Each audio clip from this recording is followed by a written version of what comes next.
Friends, welcome to Bhoomika's kitchen. ನಾನು ನಿಮ್ಮ ಭೂಮಿಕಾ ಸುದರ್ಶನ್. ಬೇಸಿಗೆಗಾಲ ಬರ್ತಿದ್ದ ಹಾಗೆ ಬಿಸಿ ಬಿಸಿ ಸಾರು ತಿನ್ನೋದಕ್ಕೆ ಬೇಜಾರಾಗುತ್ತೆ ಅಲ್ವಾ? ಯಾಕೆಂದರೆ ಬಿಸಿ ಬಿಸಿಲಲ್ಲಿ ಆ ಸಾರು ಕೂಡ ಬಿಸಿಯಾಗಿದ್ದರೆ ಅಯ್ಯೋ ಯಾಕಪ್ಪ ಊಟ ಮಾಡಬೇಕು ಅಂತ ಅನಿಸುತ್ತೆ. ಅಂಥ ಟೈಮಲ್ಲಿ ಈ ತಂಪಾಗಿರುವಂಥ ತಂಬುಳಿಗಳನ್ನ ಮಾಡ್ಕೊಂಡು ತಿನ್ನಿ. ಬಾಯಿಗೂ ರುಚಿಯಾಗಿರುತ್ತೆ, ದೇಹಕ್ಕೂ ಕೂಡ ತಂಪು.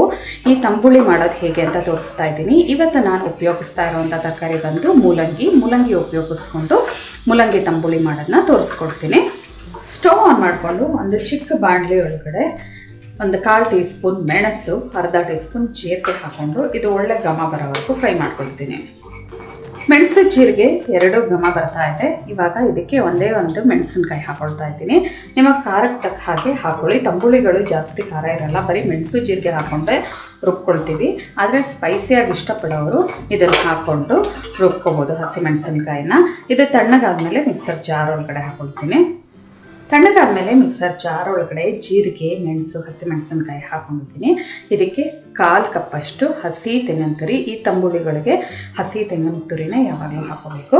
ಮೂಲಂಗಿ ತಂಬುಳಿ ಮಾಡ್ತಾ ಇರೋದ್ರಿಂದ ಒಂದು ಮೂಲಂಗಿನ ಈ ರೌಂಡ್ ಆಕಾರದಲ್ಲಿ ಕಟ್ ಮಾಡಿಕೊಂಡು ಹಾಕೊಳ್ತಿದ್ದೀನಿ, ಸಿಪ್ಪೆ ಎಲ್ಲ ತೆಗೆದ್ಬಿಟ್ಟು. ಈ ಮೂಲಂಗಿ ಜಾಗದಲ್ಲಿ ನೀವು ಬೇರೆ ತರಕಾರಿಗಳು ಅಂದರೆ ಸೌತೆಕಾಯಿ ಅಥವಾ ಕ್ಯಾಪ್ಸಿಕಮ್ ಹಾಕೊಳ್ಳೋದಾದರೆ ಕ್ಯಾಪ್ಸಿಕಮ್ನ ಒಂದು ಸ್ವಲ್ಪ ಫ್ರೈ ಮಾಡಿಬಿಟ್ಟು ಹಾಕೋಬೋದು. ಇಲ್ಲ ಅಂತ ಅಂದರೆ ದೊಡ್ಡ ಪತ್ರೆ ಹಾಕೊಳ್ಳೋದಾದರೆ ದೊಡ್ಡ ಪತ್ರೆನೂ ಒಂದು ಸ್ವಲ್ಪ ಫ್ರೈ ಮಾಡಿಬಿಟ್ಟು ಹಾಕೋಬೋದು. ಹಾಗೆ ಕೆಲವೊಂದು ತರಕಾರಿಗಳನ್ನ ಹಾಕ್ಕೊಂಡು ತಂಬುಳಿಗಳನ್ನ ಮಾಡ್ಕೋಬೋದು. ಕೊತ್ತಂಬರಿ ಸೊಪ್ಪು, ಹಸಿಮೆಣಸಿನ್ಕಾಯಿ ಆಪ್ಷನಲ್ಲು, ಬೇಕಿದ್ದರೆ ಹಾಕೊಳ್ಳಿ, ಇಲ್ಲ ಅಂದರೆ ಇಲ್ಲ. ಇವಾಗ ಇದನ್ನು ಫಸ್ಟು ಹಾಗೆ ಗ್ರೈಂಡ್ ಮಾಡ್ಕೊಂಡಿರ್ತೀನಿ.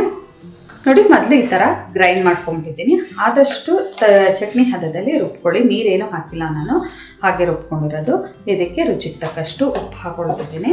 ಉಪ್ಪು ಹಾಕ್ಕೊಂಡು ನೀವು ಇದಕ್ಕೆ ಮಜ್ಜಿಗೆನಾದರೂ ಹಾಕ್ಕೊಂಡು ಮಿಕ್ಸ್ ಮಾಡ್ಕೋಬೋದು. ಇಲ್ಲ ಅಂದರೆ ಈ ಥರ ಗಟ್ಟಿ ಮೊಸರು ಅರ್ಧ ಕಪ್ ಹಾಕ್ಕೊಂಡು ಜಸ್ಟ್ ಒಂದು ಸಲ ಬ್ಲೆಂಡ್ ಮಾಡಿಕೊಂಡ್ರೆ ಸಾಕು. ಮೊಸರು ಹಾಕ್ಕೊಂಡು ಜಸ್ಟ್ ಒಂದು ಸಲ ಬ್ಲೆಂಡ್ ಮಾಡ್ಕೊಂಡಿದ್ದೀನಿ ಅಷ್ಟೇ. ಜಾಸ್ತಿ ಬ್ಲೆಂಡ್ ಮಾಡ್ಕೊಳಕ್ಕೆ ಹೋಗ್ಬೇಡಿ. ಇದನ್ನು ಈ ಒಂದು ಪಾತ್ರೆ ಒಳಗಡೆ ಹಾಕೊಳ್ತೀನಿ. ಇವಾಗ ಇದಕ್ಕೆ ಇನ್ನೊಂದು ಅರ್ಧ ಕಪ್ಪಷ್ಟು ನೀರು ಹಾಕೊಳ್ತೀನಿ. ಮಿಕ್ಸರ್ ಜಾರ್ಗೆ ಇನ್ನೊಂದು ಅರ್ಧ ಕಪ್ಪಷ್ಟು ನೀರು ಹಾಕೊಂಡಿದ್ದೀನಿ. ಉಪ್ಪು ಅವಶ್ಯಕತೆ ಇದ್ದರೆ ಈ ಟೈಮಲ್ಲಿ ಟೇಸ್ಟ್ ನೋಡ್ಬಿಟ್ಟು ಹಾಕೋಬೇಕಾಗುತ್ತೆ. ನೋಡಿ, ಕನ್ಸಿಸ್ಟೆನ್ಸಿ ನಿಮಗೆ ತೆಳು ಎಷ್ಟು ಬೇಕೋ ಅಷ್ಟು ನೋಡ್ಬಿಟ್ಟು ಹಾಕೊಳ್ಳಿ. ಈ ಕನ್ಸಿಸ್ಟೆನ್ಸಿ ಇದ್ದರೆ ನಿಮಗೆ ಮುದ್ದೆ ಜೊತೆನೂ ಊಟ ಮಾಡ್ಕೋಬೋದು, ಅನ್ನದ ಜೊತೆನೂ ಮಾಡ್ಕೋಬೋದು. ಇದಕ್ಕೆ ಇವಾಗ ಒಂದು ಸಿಂಪಲ್ ಒಗ್ಗರಣೆ ಕೊಡ್ತೀನಿ. ಸ್ಟವ್ ಆನ್ ಮಾಡಿಕೊಂಡು ಒಂದು ಚಿಕ್ಕ ಬಾಣಲಿ ಒಳಗಡೆ 1 ಟೀ ಸ್ಪೂನಷ್ಟು ಎಣ್ಣೆ ಹಾಕೊಂಡಿರ್ತೀನಿ. ಎಣ್ಣೆ ಒಂಚೂರು ಬಿಸಿ ಆಗ್ತದೆ. ಹಾಗೆ ಸಾಸಿವೆ ಚೆನ್ನಾಗಿ ಸಿಡಿಯೋದಕ್ಕೆ ಶುರುವಾಗಲಿ.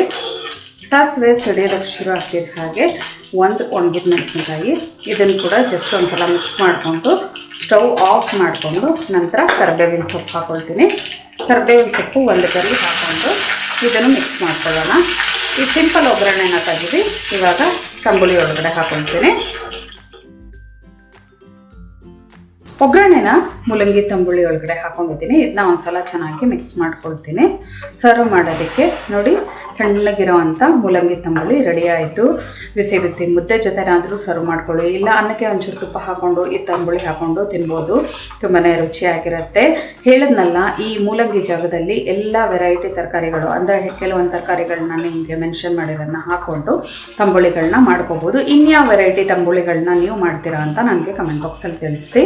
ಇವತ್ತಿನ ಈ ಸಿಂಪಲ್ ತಂಬುಳಿ ನಿಮ್ಗೆ ಇಷ್ಟ ಆಗಿದ್ರೆ ಲೈಕ್ ಮಾಡಿ, ಶೇರ್ ಮಾಡಿ. ಯಾರೆಲ್ಲ ಇನ್ನೂ ಭೂಮಿಕಾಸ್ ಕಿಚನ್ಗೆ ಸಬ್ಸ್ಕ್ರೈಬ್ ಆಗಿಲ್ಲ ದಯವಿಟ್ಟು ಸಬ್ಸ್ಕ್ರೈಬ್ ಆಗಿ. Thanks for watching.